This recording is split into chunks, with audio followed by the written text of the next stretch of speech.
Bună, numele meu este Ana și bine ai venit pe canalul meu. Dacă ești aici pentru prima oară, bine ai venit, sper să îți placă la mine. Este un canal în care vă prezint sau pe care vă prezint multe picturi cu diamante și din când în când mă mai vedeți și pe mine. Și dacă ați mai fost și ați revenit și v-a plăcut, bine v-am regăsit. Am terminat-o pe domnișoara, e foarte frumoasă și cât vă povestesc despre ea o să vă pun un filmuleț să o vedeți un pic mai aproape. Pictura se numește Rebreathe de la Yumi Art. Este o pictură cumpărată de la Diamond Art Club. Diamond Art Club este o firmă din America care are picturi licențiate. Dimensiunea ei este de 98 pe 65 de centimetri cu diamante pătrate, cu 43 de culori, dintre care 3 albeuri și un diamant special. Diamantul special este diamantul cu sclipici. Am început-o pe data de 29 a 1-a și am terminat-o astăzi pe data de 12 a 3-a. Da, mi-a luat ceva vreme, dar n-am lucrat în fiecare zi la ea, cel mai mult am lucrat acum în ultimele zile. Ce să vă zic? Nu știu dacă... nu știu cum să formulez despre ea ce vreau să vă spun. Pentru prima oară nu sunt foarte impresionată de rezultatul final. Da, țineți minte filmulețul ăsta, că nu știu dacă mă veți mai auzi vreodată, dar știți că eu sunt super sinceră și spun tot timpul ce mă deranjează sau nu-mi place. Nu sunt impresionată de rezultatul final. Mi se pare o alandala de culori. Nu prea se distinge extraordinar așa, de aproape cel puțin, despre ce e pictura asta. Aici în partea de sus și în partea aia din colț de acolo mi se pare ciudat cum au făcut ei, cum au atribuit culorile și nu-mi place deloc cum arată, chiar deloc nu-mi place cum arată. Părul ei are foarte multe șuvițe sau mă rog culori care să pară a fi șuvițe și pare ciudat, chiar ciudat.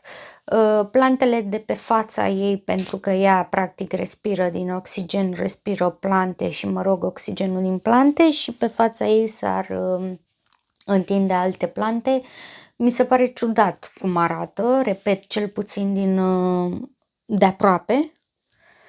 La fel mi se par și frunzele astea de aici. Astea sunt frunze și astea de aici tot frunze sunt și mi se par foarte ciudate așa cum arată și cum așa. Ce îmi place foarte mult este tubul de oxigen care a ieșit drăguț, dar n-ai crede că ăștia albaștri sunt licurici și astea sunt plante. Nici nu știu dacă dumneavoastră așa din ce se poate vedea. Da, e ciudat. E ciudat cum a ieșit, adică nu-mi place aici cum au făcut ei trecerea asta dintre culori, așa multe nuanțe și așa se vede pur și simplu, se văd liniile și toate astea. Nu înțeleg chestiile astea de aici, zici că sunt vânătăi. Da, nu știu ce să zic despre ea în ansamblu, așa, despre rezultatul final, pentru că știm bine, calitatea celor de la Diamond Art Club e una extraordinară, părerea mea, repet, îi consider cei mai buni de pe piață din punct de vedere al calității picturilor. La rezultatul final, cred că este pentru prima oară când nu sunt foarte mulțumită. Chiar nu sunt foarte mulțumită, mi se pare un pic ciudată și nu știu. Cred că mai am o pictură de la Yumi Art, de la artista asta, cred, nu sunt sigură, o să vă scriu un filmuleț dacă mai am, o să mă uit acum să văd dacă mai am vreo pictură de la ea. Sunt curioasă dacă mai am și o voi face, sunt curioasă cum o să arate rezultatul final, dar la pictura asta mi se pare foarte ciudată. Haideți să vă dau și un pic mai aproape să vă arăt florile din fața ei, sau mă rog, ce mi se pare mie că arată ciudat. Stați un pic, că este atât de mare încât, vedeți cum se văd frunzele sau mă rog, florile? Nu prea îți poți da seama, bine, acum sunteți și foarte aproape de pictură, dar nu prea îți poți da seama așa despre ce e vorba. Stai să mă dau un pic mai în spate. Deci e atât de complicat să vă arăt picturi de-astea mari așa, că nici nu știu cum să le manevrez. Vedeți cum se vede? Se vede tare ciudat așa și nu știu, nu are nicio logică, nu are nicio... Vedeți? Și părul ei, atât de multe șuvițe în păr. Da, nu știu ce să zic. Dumneavoastră ce ziceți? Pe bune, mi se pare o chestie, nu știu. Ei, oricum, Yumi Art, artista asta, o să vă arăt imediat și poza ca să o vedeți cum ar fi trebuit să arate. Are tot felul de genul ăsta de picturi, cum să zic eu, desenate așa. Vedeți cum ar trebui să arate? Se vede foarte frumos așa când te uiți la pictură și arată superb și cu tubul de oxigen, dar când te uiți la poză, de fapt, nu prea înțelegi mare lucru, nu? Nu știu. Chiar nu știu ce să zic. Chiar nu știu. Vă mai arăt o dată poza. Arată frumos, părul ei arată frumos aici. Blonziu, așa, alb, șuvițe, frumos, și când te uiți la poză, la pictură. Da, nu știu, chiar mi se pare ciudată și, repet, nu sunt foarte, foarte încântată. De lucrat, să spun și părțile bune, am lucrat-o destul de repede, n-a fost foarte mult confeti în ea, mai deloc aș putea spune, unde am avut foarte mult color blocking, adică în zonele în care avem aceeași culoare. Am lucrat foarte neîngrijit pentru că nu prea îmi plac zonele astea în care avem multă culoare de același fel și am lucrat-o urât rău de tot, dar acolo unde am avut mai, să zicem, confeti, a fost super, super bine. AB-urile au fost aici, în frunze, și verde, și alb, și gri, dacă nu mă înșel. Aici, în părul ei, sau mă rog, în partea de sus, avem diamantele acelea cu sclipici, în șuvițe avem AB-uri, avem și un pic în mască și un pic aici, care bănuiesc că e tot ceva, o frunză ceva. Avem câteva AB-uri și diamantele acelea cu sclipici și în tubul de oxigen și în partea de jos aici. Aici să spunem că s-a regăsit cele mai multe AB-uri, și galben și alb, inclusiv aici. În rest, chiar nu știu ce pot să spun. Nu prea îmi place, sincer. Dar, na, fiecare cu gustul lui.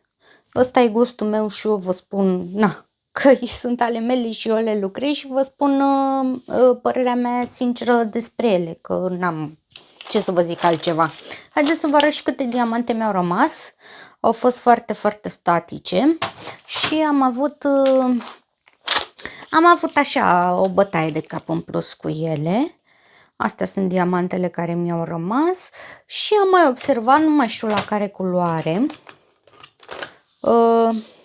cred că la asta, când puneam diamantele în tăviță, mi se părea că sunt două nuanțe diferite. Ia stați un pic să văd eu dacă reușesc să vă arăt despre ce vorbesc. Cred că asta era, nu mai știu sigur. Imediat, nu mai știu dacă asta era. Mi se părea că sunt două nuanțe diferite de culori. Cred că am făcut poză și o să vă pun o poză, dar nu știu dacă o să vă puteți da seama despre ce vorbesc.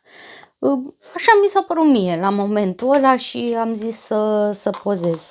Dar diamantele au fost foarte bune, cum sunt de altfel tot timpul la ăștia de la Diamond Art Club. Extra mega suficiente.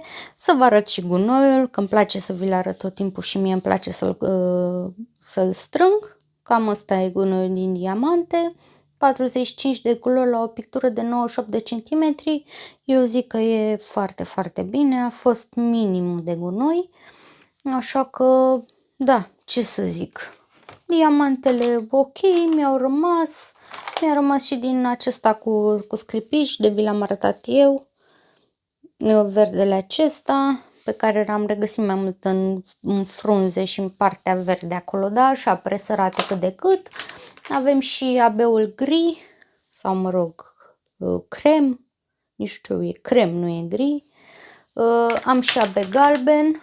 Eu mi-am făcut niște pungulițe speciale pentru abeuri, să le am puse deoparte, și mai avem abeul alb. Deci mi-au rămas suficiente și chiar n-a fost problemă cu diamantele.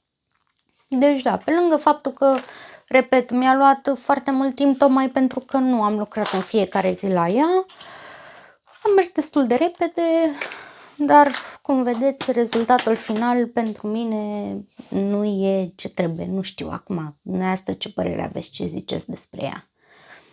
Da, ce să zic.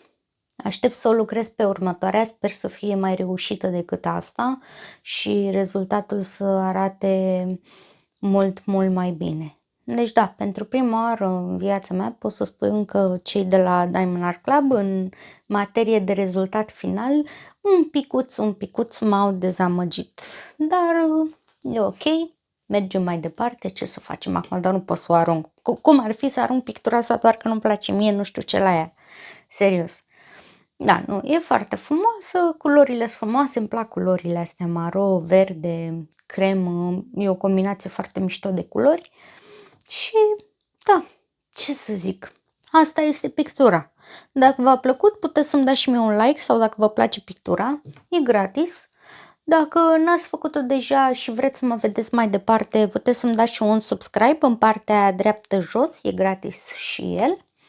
Și vă aștept data viitoare cu o nouă pictură, tot de la Diamond Art Club, să știți că v-am zis că am foarte multe picturi. Voi ce ziceți de pictura asta, vă place? Până data viitoare v-am pupat și aveți grijă de voi. Pa!